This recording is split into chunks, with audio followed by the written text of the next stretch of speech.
Hey everybody, I'm Tom Vasel and welcome to Lookback. This is a series where I talk about reviews that I did this week 1, 5, 10, and 20 years ago.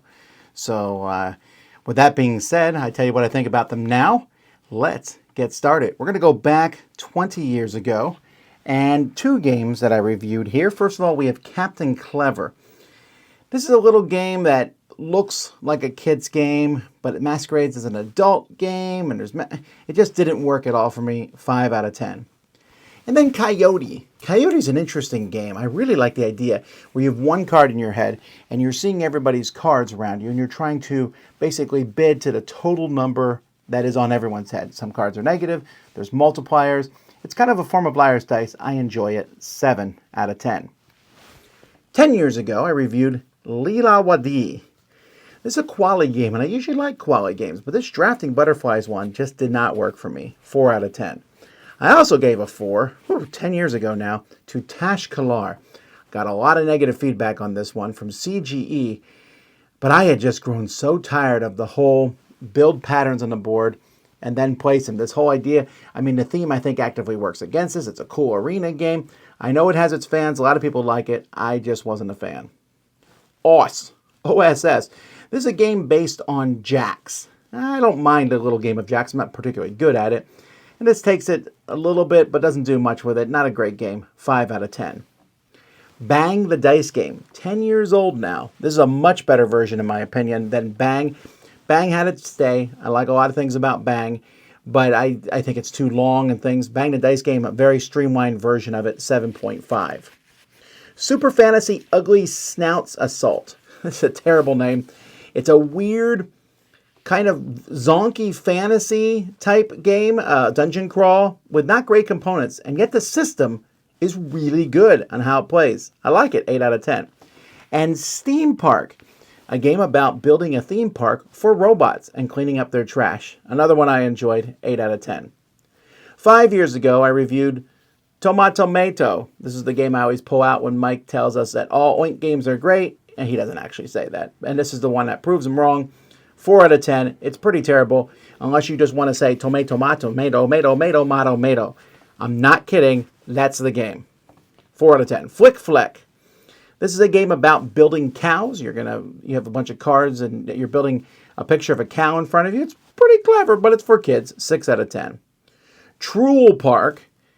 This one's so close. I like a lot of the concepts. I like the idea of amusement parks. It just missed the mark for me. 6.5. Cake Duel.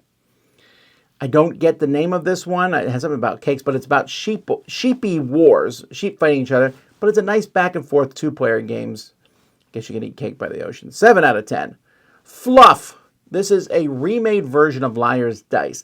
I only give it a 7 out of 10 because it's not as good as some of the aspects of Liar's Dice. The components are great, though. I like the little enclosed cups. Neom.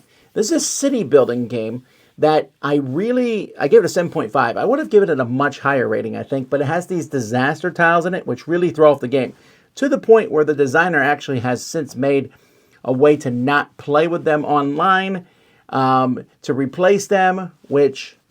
that's fine. I just wish that had been in the regular rules. I haven't gone back and played it. Maybe it's better. Smartphone Inc. 5 years. As soon as I played this, I loved it. I'm so glad we got it as part of the Dice Tower Essentials. A great game. It's one of the few Euro games that works exceptionally well with 5 players. 8.5.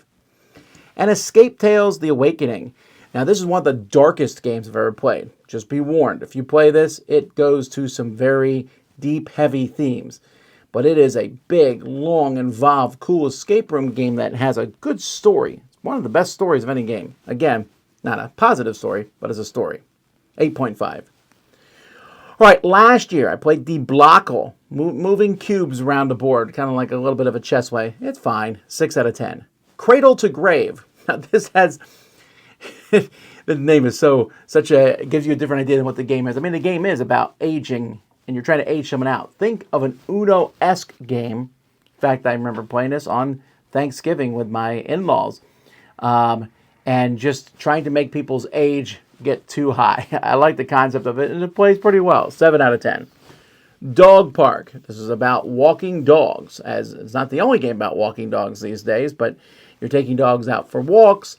There's a lot of cool concepts here. Oh, and such beautiful artwork. 8 out of 10.